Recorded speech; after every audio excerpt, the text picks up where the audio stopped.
Hayes. This is Special Effects Hair Salon in the village of East Hampton, New York. And I have been here, the owner, for 33 years.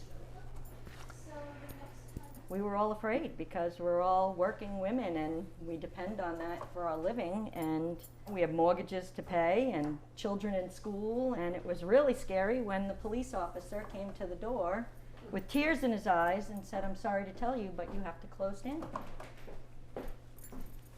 And we thought, okay, this is bad. And I have to honestly say, I did not think it was going to be quick like everybody else did. I thought, when somebody's coming and telling you you can't operate your business, things are bad. We unplugged everything. We lowered the heat down to just before freezing and went home. I did not get any support until I was back to work. So in the meantime, everything had to be paid with no income. Thankfully, I'd been here long enough and I prepared for my future, and I had to pay the bills with no income. So that's what happened. I did get my PPP money, which I'm still waiting to get forgiven, and it's taking a long time, but it's happening. And if it wasn't for that, we probably would not have been able to come back to work and bring all my employees back and have them go home with a paycheck. So I was thankful for that. Like I said, I've been here a long time. I actually had clients call me and ask me if I needed money. So that was like, obviously I wouldn't do that because I'm not that kind of person, but I was very thankful for the concern of the community, and we've been really good to people over the years with you know, donating and any kind of community services, and so people appreciated that, and they wanted to make sure we stayed here. When we did get back, the lines were incredible to get in here. It was nonstop. There was the floor was just constantly covered in lengths of hair. They were very thankful and very generous. So it took us time to catch up, but we did. We caught up, and we're still catching up.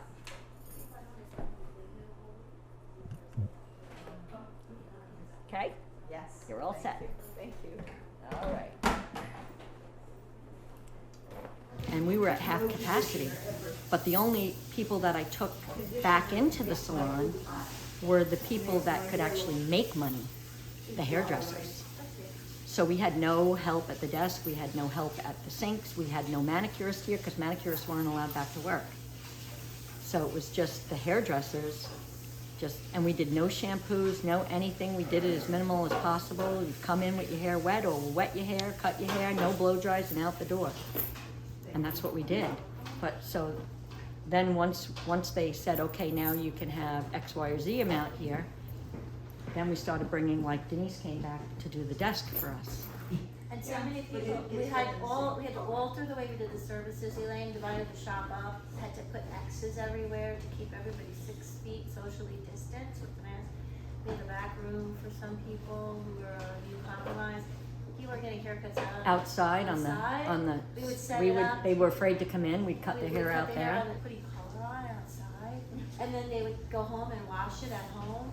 I mean, Yeah. It was really. It so was different. I mean, there was so many. People were so thankful that they were getting it done because it was so hairy, you know, like hairy or gray. You hear other places, the whole staff is sick, so they had to close down. I didn't want that on my back, you know. The amount of Lysol that was sprayed in here. Cannot begin to tell you how much Lysol was sprayed in here. If I never smell Lysol again for the rest of my life, it will be fine. It was bad, really bad. I learned that being in a small knit community was a blessing because I've gained, you know, not just customers, but friends, and people who, you know, are loyal to the people that have been there for them over the years, and I think that this whole community felt that way. We were really lucky here. So I think the Hamptons is a unique situation.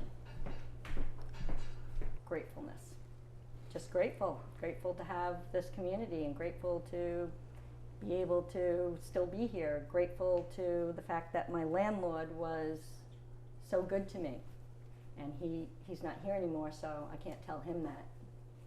So unfortunately he passed away, but not to COVID. He passed away, and he let me know that I wasn't going anywhere, so not to worry about anything.